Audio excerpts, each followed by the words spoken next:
La valeur, elle se situe pas que sur scène, elle profite un maximum de toutes les personnes qui sont présentes.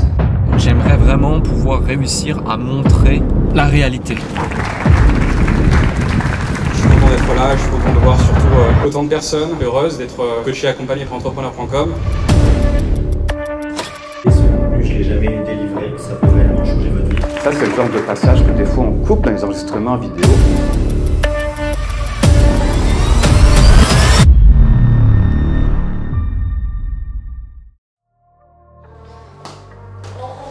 Ouais. Là, on va au Marriott Palm Jumeirah pour une nouvelle immersion scaling. Ça va être exceptionnel.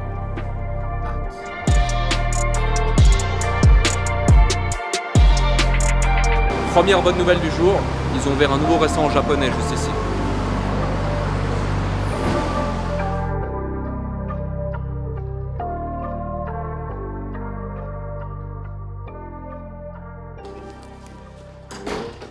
Ça va, tout se passe comme tu veux? Bon, on ouvre un peu ou quoi? C'est triste. Ouais, un peu de lumière. Je t'offre ici un polo exclusif d'une qualité rare. Entrepreneurs.com. Tu l'as en édition noir sur blanc, tu l'as en édition blanc sur noir, tu l'as en édition rouge sur blanc. Voilà, à ta disposition. S à ta taille, fit, slim fit. Ça va mettre en évidence tes pectoraux, tes biceps également, tu vas adorer. Je suis prêt, il est prêt. Et là! Ça va? Ça va? Bien dormi? Ouais. Ça forme? Pleine forme. Salut toi!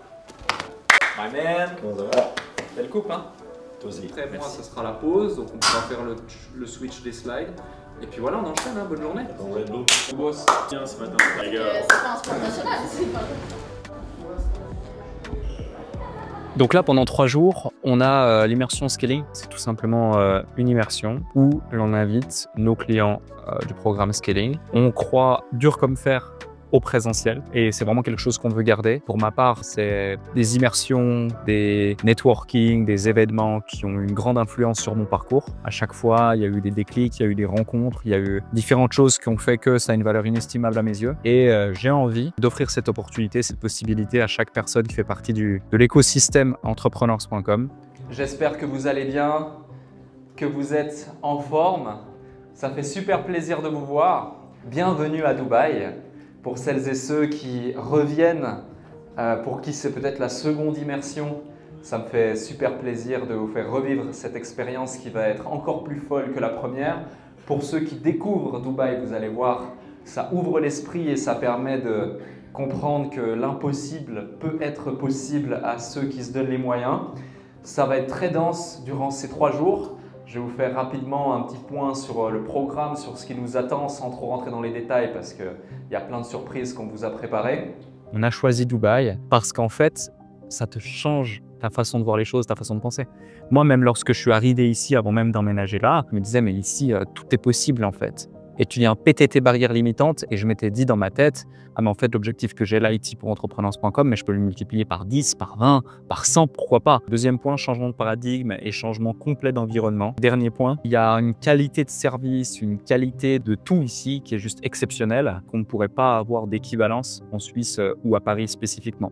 Un point rapide avant que je laisse ma place à Alice, n'oubliez pas, la valeur, elle se situe pas que sur scène, elle se situe à gauche, à droite, devant, derrière. Profitez un maximum de toutes les personnes qui sont présentes. Je laisse la parole à notre chère amie Alice et je pense qu'on peut l'applaudir.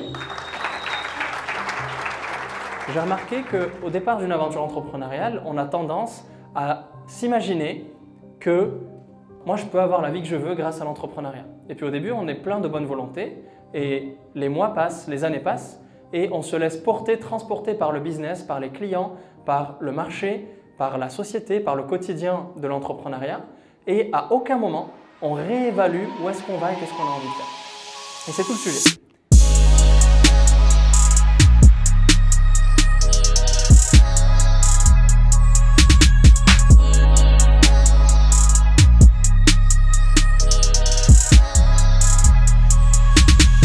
Ces 3 jours, ils ont vraiment été pensés de façon à offrir une expérience unique à chacun, mais surtout créer un équilibre parfait. C'est un peu comme un cocktail. Créer vraiment un équilibre parfait avec différents ingrédients qui sont capacité de pouvoir networker, capacité de pouvoir découvrir l'endroit dans lequel on est, capacité à pouvoir repartir d'ici avec les réponses dont tu as besoin pour développer ton activité, capacité à pouvoir aussi échanger en one-to-one, en direct avec moi ou avec des membres de l'équipe d'entrepreneurs.com, capacité à vivre une expérience absolument unique, capacité à pouvoir tirer pleinement profit de chacun des intervenants qui sont là sur scène, présents dans la salle également pour donner de la valeur. Donc c'est vraiment un juste équilibre qui fait que chacun des entrepreneurs présents à ce type d'immersion ne repart pas indifférent et repart avec des réponses à ces questions. Donc j'ai assez de data sur ton schéma pour 1, l'améliorer et 2, partager à ceux qui en ont besoin ce qu'est un webinaire. Je te remercie.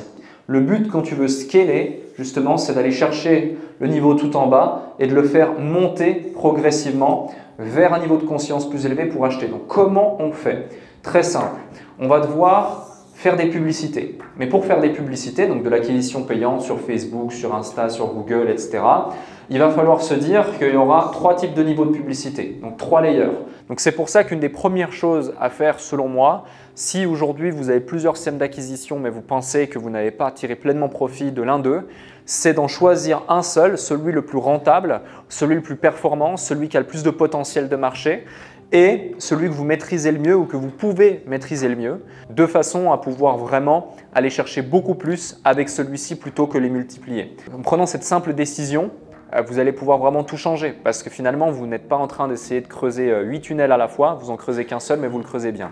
Qu'est-ce que les Américains ont reconnu chez Trump qu'il est impossible de faker? Il s'est pris une balle dans l'oreille, il s'est levé, il a tenu le poing en l'air et il a dit « fight, fight, fight ». Et ça, vous ne pouvez pas le faker.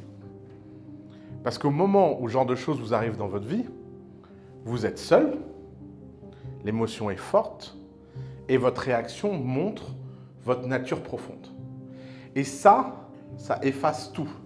Ça efface les articles, ça efface les tweets, ça efface ce qu'on pense de vous, ça efface ce qu'on raconte sur vous. Inconsciemment, ça imprime chez énormément de personnes l'idée que des fois dans la vie, il y a des choses plus importantes que la somme des erreurs d'une personne. Et quand vous êtes entrepreneur, c'est la même chose. Pourquoi je suis increvable? On pourrait se dire, avec tout ce que j'ai pris dans la gueule, je devrais être chez moi à me morfondre, etc. Pour une raison très simple, c'est parce que j'ai fait quelque chose de très contre-intuitif. C'est que plus on m'a frappé, plus j'ai agi. Plus vous agissez, plus vous faites d'actions, et plus vous avez des chances de faire des choses intéressantes. Donc, on peut dire du mal de moi, mais les gens aiment bien mes vidéos. J'ai jamais fait autant de vidéos qu'en ce moment. Et c'est pour ça qu'en fait, si vous réfléchissez un peu aux différents choix stratégiques que vous avez, si vous réfléchissez à votre situation en tant qu'entrepreneur, vous pouvez être un peu overwhelmed. Je sais pas comment on dit ça, dépassé, débordé. Vous pouvez vous dire, il y a trop de choses à faire, il y a plein de sujets, etc. Mais pourtant, il y a quelque chose que vous pouvez faire et qui, tous les jours, vous rapportera quelque chose d'asymétrique, c'est de faire une fois par jour quelque chose de courageux. Et ça peut commencer par des choses bêtes. Je viens de régler 2-3 paiements urgents pour l'event. C'est ça les events, il y a toujours des petites urgences, des petits trucs. Mais heureusement, c'est super bien géré. Et puis, ce qui est hyper intéressant, c'est que quand tu as un niveau d'exigence élevé et que tu organises des événements, etc., moi en plus, c'est pas que je stresse, je peux vite perdre mon sang-froid bêtement, tu vois. Des micro-détails, mais qui, moi, dans ma perception, paraissent énormes, qui pourtant, finalement, n'ont absolument aucune conséquence sur l'expérience des clients. Tous, ils kiffent, ils se rendent même pas compte en plus. Et on a fait que la première matinée, on est 3 jours ensemble, ils sont déjà comme des fous. Et c'est ça qui compte. Je vais récupérer mon costume. Let's go. Tu veux venir le voir, le rencontrer? Ouais, avec plaisir. Vas-y, viens. Je prends juste une cuillère de miel et on y va.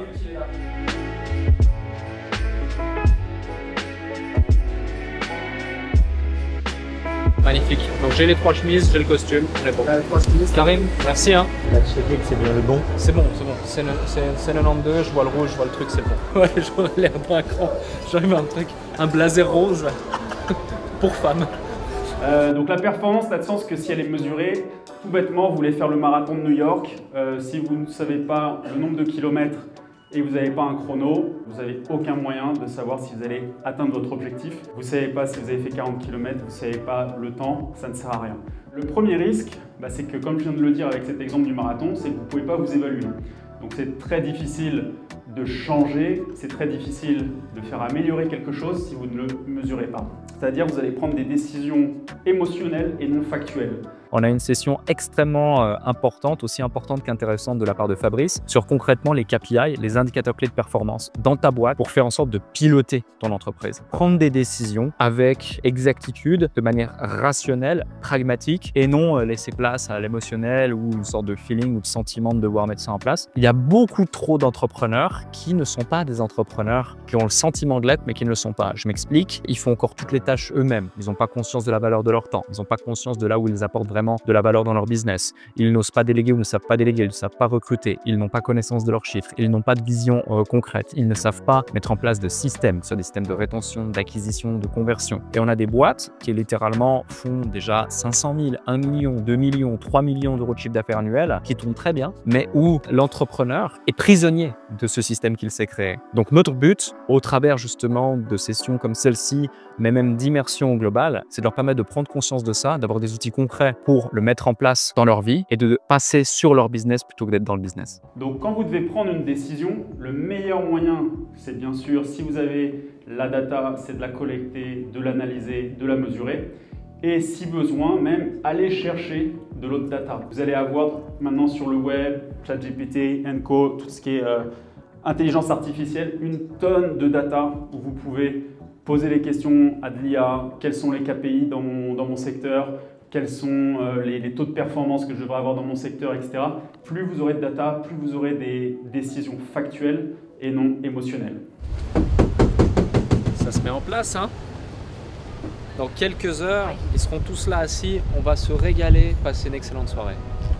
On a organisé une soirée de gala. Le but, c'est vraiment de briser la glace entre l'ensemble des participants, faire en sorte qu'ils puissent tous échanger, se rencontrer, discuter, tout simplement aussi pour célébrer, passer un moment de festivité, de partage, un moment unique dans un cadre absolument idyllique. Ça marque cette immersion de la bonne façon et puis ça crée des souvenirs, de beaux souvenirs.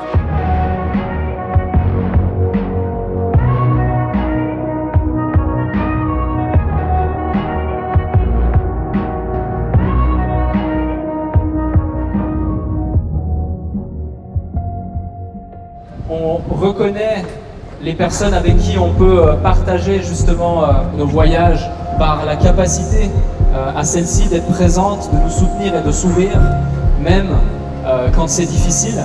Donc je vous demande s'il vous plaît d'applaudir Amine. Je suis content d'être là, je suis content de voir surtout autant de personnes heureuses d'être coachées et accompagnées par entrepreneur.com. Croyez en ce que vous voulez faire et surtout soyez des accompagnés actifs dans tout ce qui va vous être proposé. Ça c'est très important. L'équipe sans qui tout ça ne serait pas possible. Je pense qu'on peut leur faire un maximum de bruit et les remercier et les applaudir tous parce que sans eux rien ne serait possible, vraiment.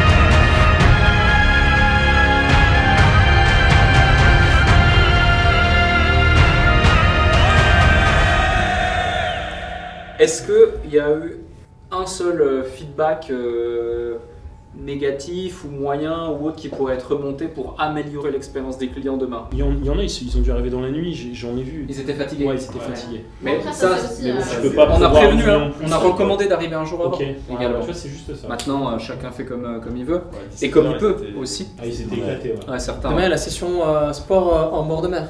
T'inquiète pas, je me suis pas appelé dessus. 6h30, ouais. Ouais, 6h30 avec Dan, donc il a déjà sa trentaine d'inscrits. Ouais. Ensuite, donc c'est Tank qui ouvre le bal à 9h. Ensuite, on a une pause café, puis Philippe Chevalier qui fait sa démonstration. 13h30, 14h. Est-ce que ça jouera ou pas? Prenons un cas très pessimiste. Imaginons que demain, malheureusement, il n'a pas de voix. Qu'est-ce qu'on peut prendre des presses du dernier jour pour remplacer celle d'Axel? T'as une idée?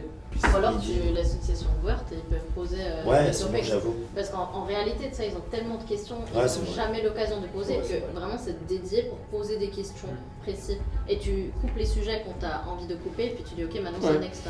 Ou alors tu as quelqu'un à côté qui dit ok, maintenant next sujet. C'est une super idée, et même en jour 3, au lieu de faire 2 sessions autiques le même jour, on peut faire une session questions-réponses avec tout le monde sur scène selon les thématiques, où on choisit qui monte sur scène et se fait passer le micro. Et ensuite on finit par vous avez les témoignages. Ouais. Mais décroise les bras aussi, hein. Mais deux fois, c'est bon. T'es fermé, dis oui à la vie, ouvre-toi aussi. Axel, Anis, Fabrice. Plus on monte en gamme dans les événements et les choses qu'on met en place à chaque fois, plus on se doit d'être organisé et structuré. Ça passe par une communication, un engagement de la part des équipes, ça passe par une volonté pour chacun d'évoluer et ça passe aussi par un esprit d'équipe. Et on l'applique au quotidien, notamment avec un rapid brief. On sait exactement grâce à ça qui fait quoi, comment va se dérouler la journée, là où on doit avoir des points de vigilance, quelles vont être les priorités. Et c'est comme ça qu'on arrive vraiment à être performant, quoi. Quelle que soit la chose qu'on va mettre en place dans sa boîte, doit être organisée et encore plus quand tu commences à être structuré. Bon bah voilà, c'est cool pour tout le monde. On peut se féliciter quand même. Bravo. Merci. On arrive dans la dernière minute.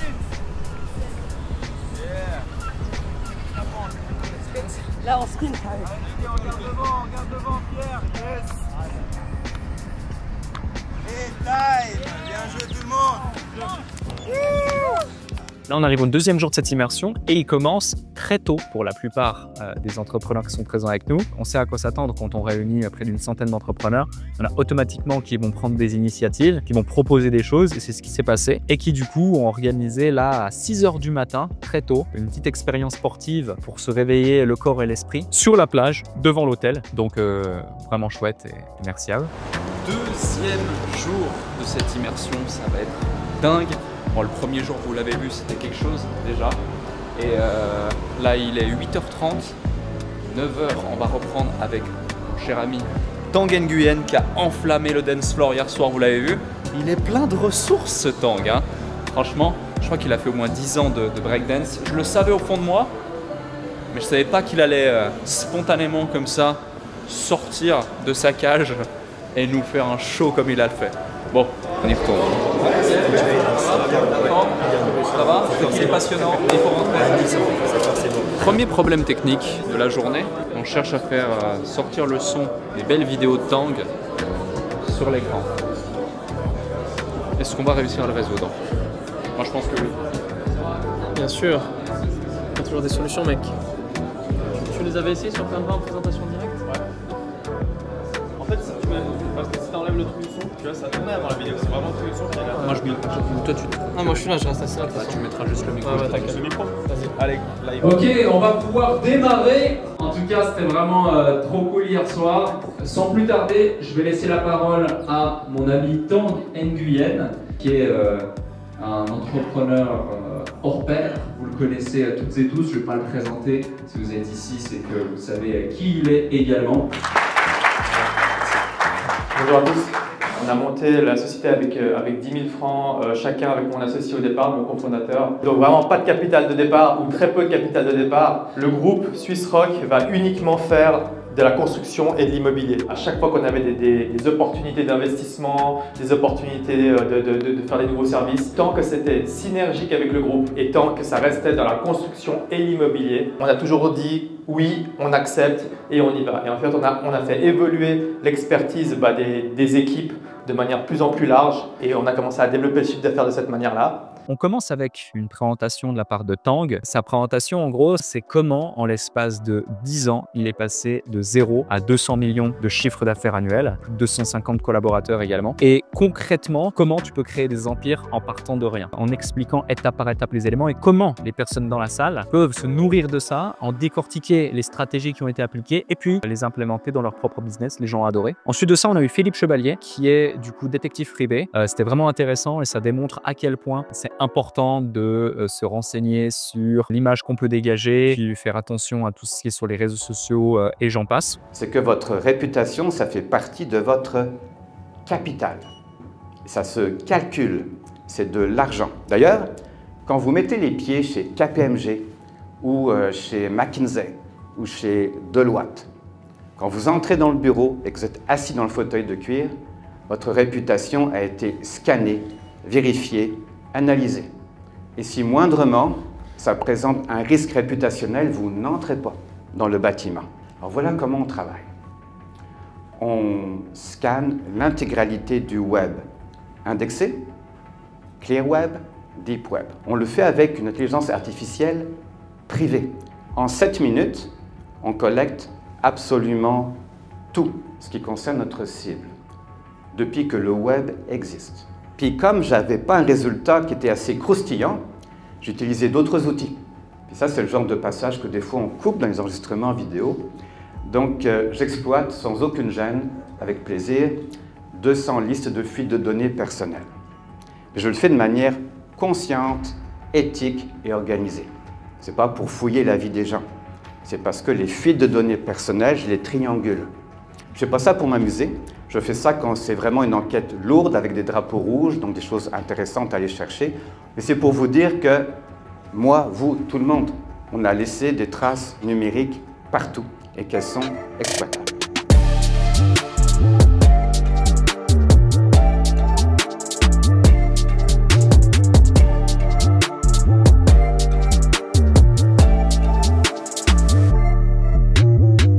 Ce deuxième jour, là aussi, il est très dense, même si il termine dans les coups de 15-16 heures, permettant aux différents membres d'échanger, de discuter, de découvrir Dubaï, l'endroit, etc. On se retrouve demain matin, au plus tard, à 8h50, prêt à démarrer, 8h30, en train de boire un café. Ça peut arriver d'avoir peur de remonter un problème, tu vois. Yes. Et c'est pas aider la structure que de séparer. Avoir des rapports avec des chaînes du scorecard, non? Ouais, très factuel. Et en fait, ça, on doit le processiser et appliquer ce template à tous les coachs. Et donc, chaque fin de mois, tu as le récap qui est automatisé. Est-ce qu'on ne le ferait pas de manière manuelle au départ avant de l'automatiser pour qu'on puisse comprendre qu'est-ce qu'on met à l'intérieur? Le premier mois, tu le fais en manuel et après, tu automatises. On processise, on standardise, on automatise. Non, mais carrément. Je veux vraiment qu'encore plus qu'aujourd'hui, on ait cet effet waouh quand les gens arrivent. Et qu'on collecte de la data. Là, on collecte de la data. Alors, c'est ce que j'allais dire. Là, on peut, et du coup, tu peux sortir les secteurs, les chiffres d'affaires, le nombre d'employés, derrière on loupe en plus. Et là tu prends tout, tu mets tout dans la moulinette et ça te sort, ok, on a 22% de clients qui sont dans tel machin, tant de clients, etc. Dans la détermination, dans le suivi, dans l'implication, c'est pas toujours les plus expérimentés qui se démarquent, comme on a pu le voir. Mais c'est ceux qui sont les plus impliqués, qui sont force de proposition, qui sont demandeurs d'apprendre. On n'a plus eu de nouveaux OKR, on les a eu sur un trimestre et ils ont été atteints. Mais depuis juin, on n'a plus personne à OKR. Et donc en fait, on travaille en mode chaos technique.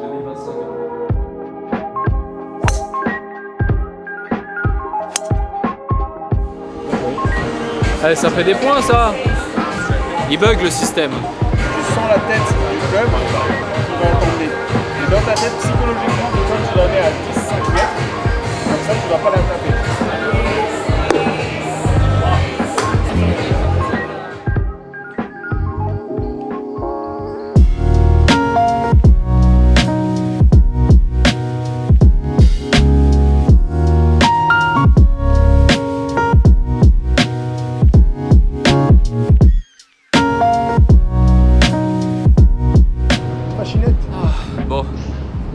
Hier on était top golf, donc on a fini vers 15h avec les membres du mastermind, 15, 16, 17h.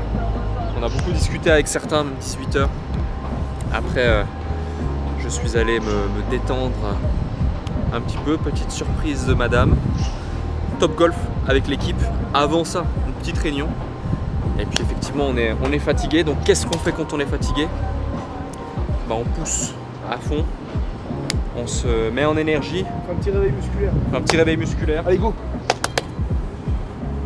Lourd. Oui. T'enlèves. À l'époque, mon ego m'aurait poussé à pousser aussi fort que lui. Aujourd'hui, je suis un homme sage. N'est-ce pas? Attends. Ah ok. Non, il faut quand même mettre du poids, il a dit. Le problème avec les immersions, le problème avec les déplacements, c'est que c'est tellement intense que j'en oublie les choses importantes. Typiquement, le fait d'aller au sport, qui fait quand même partie de ma vie. Ça peut paraître bête ou idiot, mais quand je commence à fatiguer, je me dis que il faut que je sois actif. Donc là, en l'occurrence, j'ai très peu dormi, je me réveille tôt, directement. On va se faire une session au soleil, dans un cadre idyllique, pendant 1 heure. On revient, on se prépare et on démarre le jour 3 de cette immersion. T'as déjeuné ce matin là? Non. Bravo, voilà ta séance. Quoi? Tu sors rien. Comment ça? Si je te dis. Comment ça? C'est ma gueule. Non mais vraiment? Le mec qui vient s'entraîner, il déjeune pas. Eh. Tu peux faire du cardio à jeun, mais ce qu'on fait là à jeun, ça sert à rien. C'est pas vrai. Donald Trump qui élut Grant Cardone comme Head of Department of US Wealth Education. Moi j'ai écrit un message à Donald Trump là. Félicite-le pour nous. Non, mais je veux juste savoir si c'est une fake news ou pas.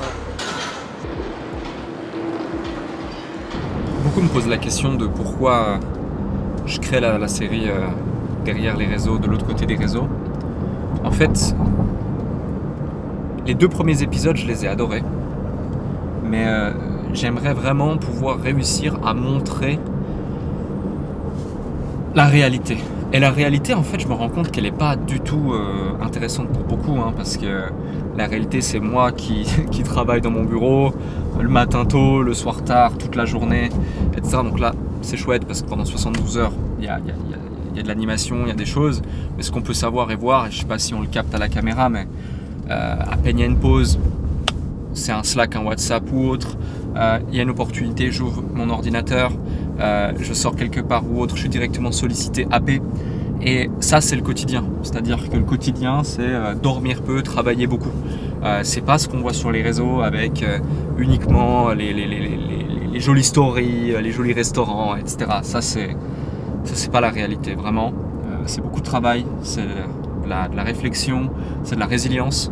Et il faut en avoir conscience, il faut avoir confiance au processus.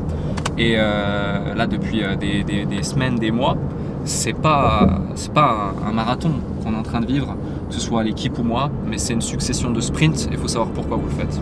Et c'est ça le plus important et c'est ce qui vous fera tenir sur la durée.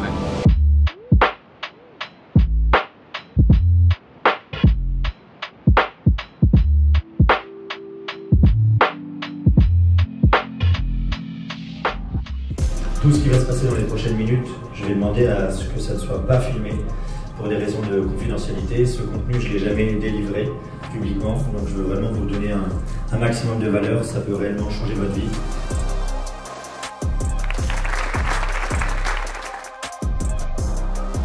Je vais justement vous partager le funnel qui, pour moi, est le meilleur funnel à lancer quand on n'a jamais lancé de tunnel de vente, de publicité, qui est le plus simple et avec lequel vous allez avoir le plus de retour sur investissement direct sur votre activité. Le vrai argent, il se trouve ici.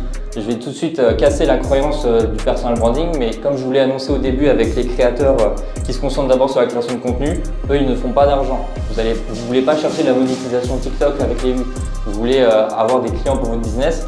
Quand vous avez ce back-end qui est setup, vous allez vraiment voir une différence avec le trafic que vous envoyez depuis votre front-end. Le programme de cette 3e journée, très simple, on l'a décomposé en 3 étapes en plus des networking, des échanges informels, etc. Première étape, et c'était pas simple, Cédric qui du coup a fait une présentation sur le personal branding, mais pas le personal branding dont on entend parler à gauche, à droite, où tout le monde raconte la même chose en te parlant de trucs qu'on pourrait avoir sur ChatGPT, mais le personal branding de manière très concrète, très factuelle, de comment transformer ton personal branding en une machine à clients. Ensuite de ça, on a eu une session questions-réponses sur 2 grands sujets qui est un frein pour la plupart des entrepreneurs, même des entrepreneurs avancés, au pricing, donc au prix de leur offre, leurs prestations, leurs services, leurs produits, peu importe, et également au lead magnet. On leur a expliqué comment faire pour avoir des lead magnets performants et différents de tous les autres acteurs du marché dans leur marché et créer un océan bleu même dans un océan rouge. Selon vous, qu'est-ce qui est déterminant dans une proposition entre une offre qui va être proposée à 5 000,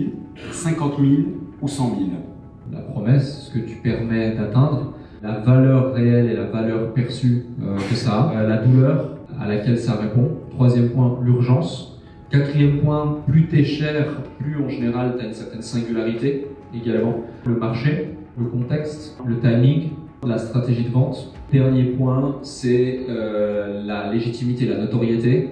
et donc le lien entre l'offre et la demande que tu auras sur ce marché. Jeff Bezos, quand il voyage et qu'il vient à Paris, il prend une suite à 20 000 € la nuit au Georges V. Ça avait fait un article de journal parce qu'il était venu rendre visite au président de la République à l'époque. Parce que c'est Jeff Bezos, il ne va pas dormir au Formule 1 à 30 € la nuit. En fait, en fonction de à qui vous délivrez votre service ou votre offre, vous ne pouvez pas lui vendre plus cher qu'un certain prix ou moins cher qu'un certain prix. Donc là, il y a vraiment l'aspect identitaire de la personne à qui vous proposez la chose. Le deuxième élément principal, c'est pour un même profil et un même avatar, peu importe celui que vous choisissez, il y a la notion d'objectif.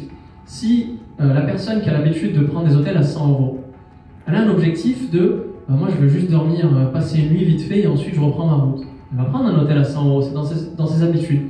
Si elle souhaite prendre un hôtel pour une lune de miel, son objectif est encore différent. Et il y a un dernier paramètre qui distingue parfois les offres low ticket ou middle et les offres ce qu'on appelle high ticket ou juste très performantes, c'est l'expérience client. En fait, en fonction de l'expérience qu'il va vivre, vous n'allez pas facturer la même chose. Cadre incroyable, personne incroyable. Ça fait super plaisir à chaque fois lors de ces rencontres, ces immersions, ces séminaires, de voir bien en chair et en os les personnes que l'on accompagne, les résultats qu'ils arrivent à avoir. Là, je viens de faire 6 interviews. On en a fait une quarantaine sur les 2 jours. On n'a pas pu tous les faire passer par manque de temps ou certains sont au début d'accompagnement également.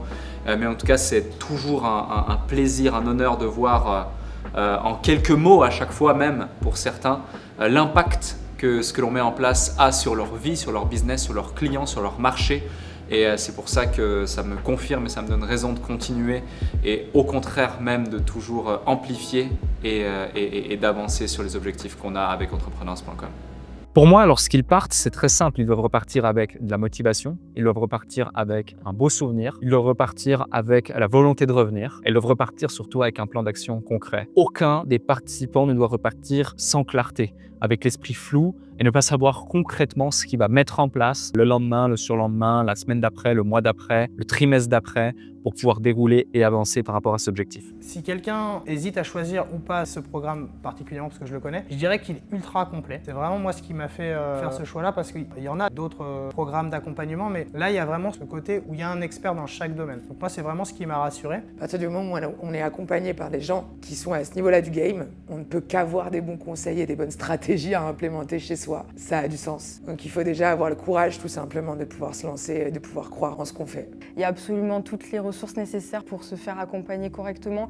Les coachs sont vraiment de qualité, c'est des experts dans chaque domaine et ça nous aide vraiment énormément. Donc je pense que si nous on est motivés et qu'on implémente vraiment ce qu'on nous dit, il n'y a aucune raison que ça ne fonctionne pas. Passer à l'action en fait. Prenez un appel, c'est exactement ce que j'ai fait. J'avais beaucoup de réticence au début. On a direct mis le doigt sur les problématiques que je pouvais me poser dans est-ce que je prends un accompagnement ou non, et aujourd'hui je peux vous dire que je regrette pas du tout de l'avoir pris et si c'était à refaire je le referais. Ça m'a apporté tellement de choses, mais ne serait-ce qu'en termes de business mais aussi en termes humains, et je trouve que ça c'est vraiment le plus important et vraiment je regrette pas du tout. Donc passez à l'action et faites-vous votre propre avis en fait. Moi je pensais que personne pouvait m'aider dans mon business à part un poissonnier clairement, et au bout de 2 mois Anis m'a refait toute ma politique d'achat et il a changé ma vie, donc c'est juste génial. Aujourd'hui, avec toute la valeur qui est donnée dans les programmes d'accompagnement, si vous ne faites pas au minimum x10 sur l'investissement que vous faites avec eux, c'est vraiment que vous ne voulez pas réussir. C'est vraiment...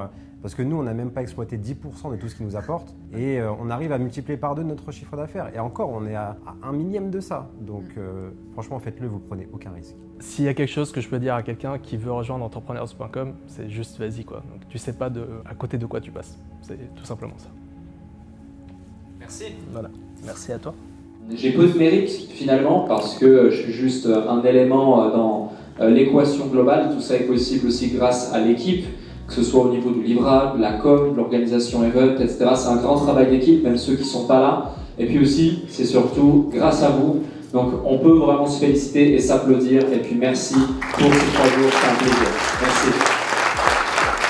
Quand même, il faut le dire, c'est le 12e événement de l'année qu'on termine avec succès. Il en reste qu'un seul, ça sera le 13e. Je propose qu'on fasse le débrief global de cet event rapidement, en 10-15 minutes, pas besoin de grand chose.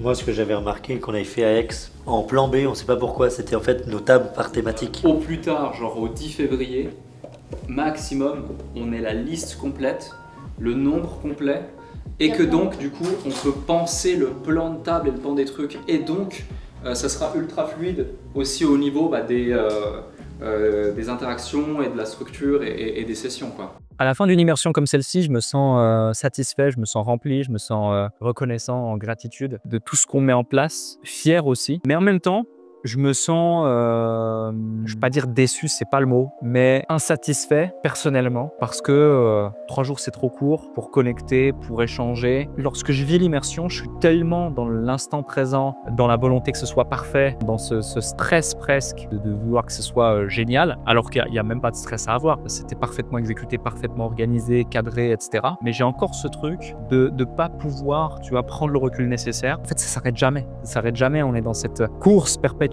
à la performance, et ça on le voit pas à la caméra, on le voit pas dans les blogs, on le voit pas dans les stories, on le voit pas de tout ça. Et je pense que c'est le prix à payer de cette croissance, c'est le prix à payer de cette volonté perpétuelle d'évoluer, de ne pas savoir apprécier en fait l'instant présent. Et j'essaie de plus en plus de prendre du recul et de te rendre compte que ça n'aurait jamais été possible il y a 1 an, 2 ans, 3 ans, et j'aurais même pas pu le penser ou le rêver il y a 5, 6 ans. Et c'est assez exceptionnel, et ça en dit long sur ce qu'aujourd'hui on ne peut pas penser, rêver, et qu'on réalisera dans 5 ans.